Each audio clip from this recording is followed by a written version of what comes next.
He's a product designer at Facebook, and we're about to do an episode.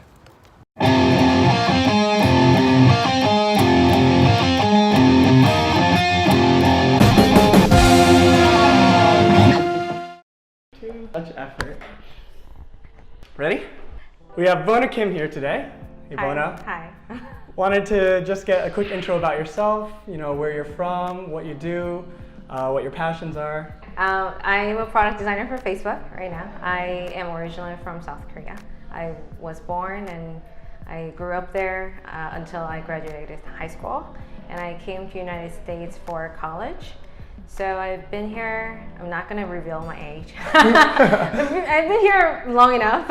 Okay. I have been a product designer of some sort. I started as a web designer back when I was in college. So that has been like 14 years so far. Oh my God, I revealed my age just now. Anyway, so... so how did you first get into design? What inspired you to really look in that direction?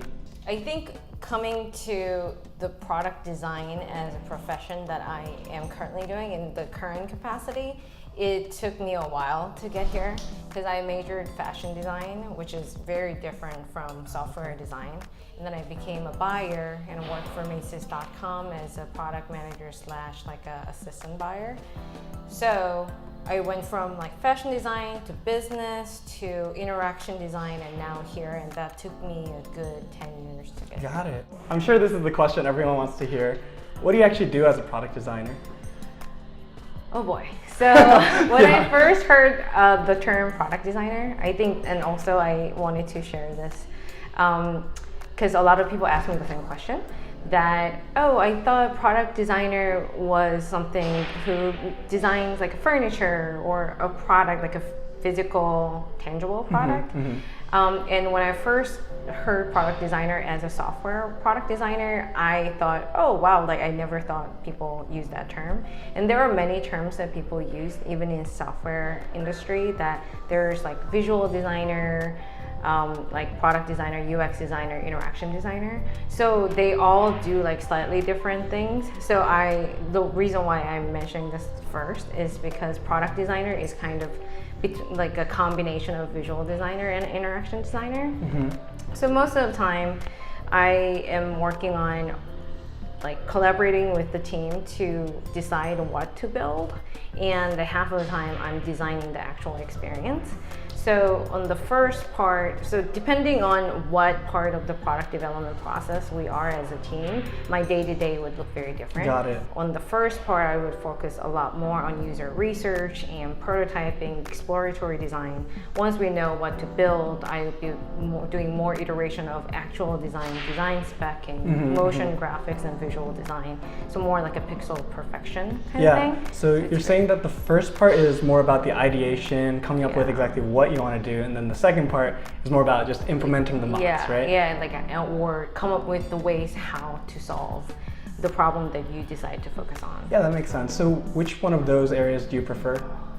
Oh man, these are good questions. I think there are pros and cons of both, because I think when you're doing the ideation, that's when you like really imagine like blue sky ideas, and that really gets me pumped, like, oh my God, these new things we can build, gets me really excited.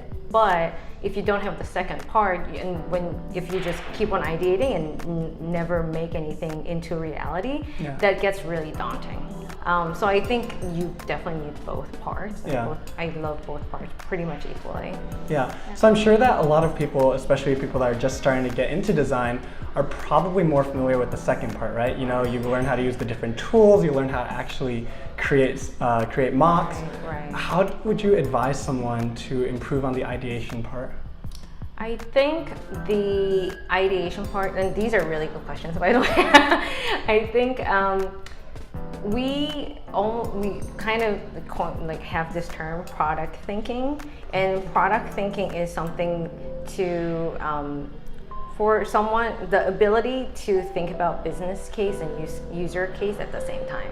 Okay. So in terms of like exercises to create to develop that ability within yourself would be keep whenever you're like looking at a product, keep thinking about what is the business case for this, and also think about like why did they build this way or why did they design this way, and that would actually get you to think about like different cases. Because like for example, let's think about, I don't know, Yelp. There are regular consumers who view the product to get to a restaurant faster or find the right restaurant. But then there's also business case of, oh, we want restaurants to advertise on our platform.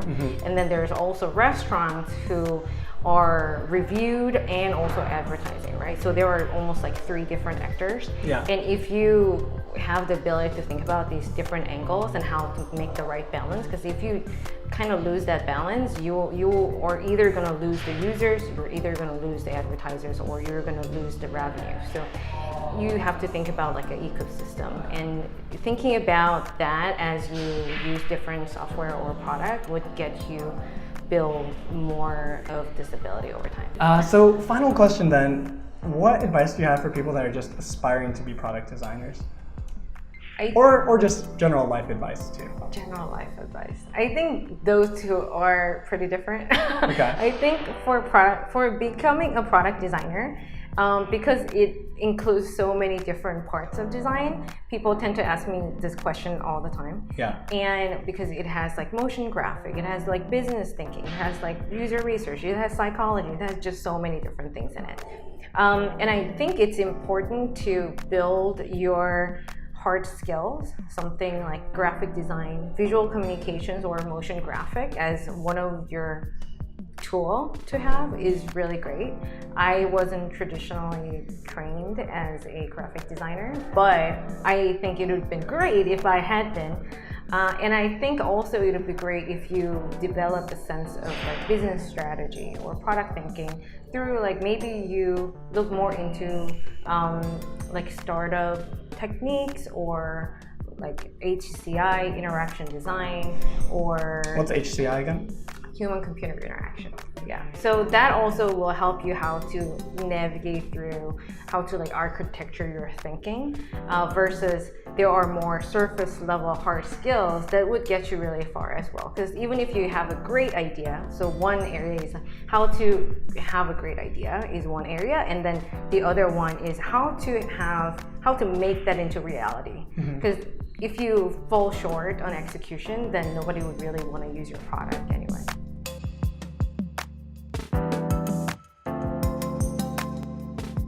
We're not serious people, I promise. We're very, very silly and goofy, except kind of serious anyway. Cool, just wanted to say thanks to Bona for her time. This is Dave, he did a lot of the camera work. Bye.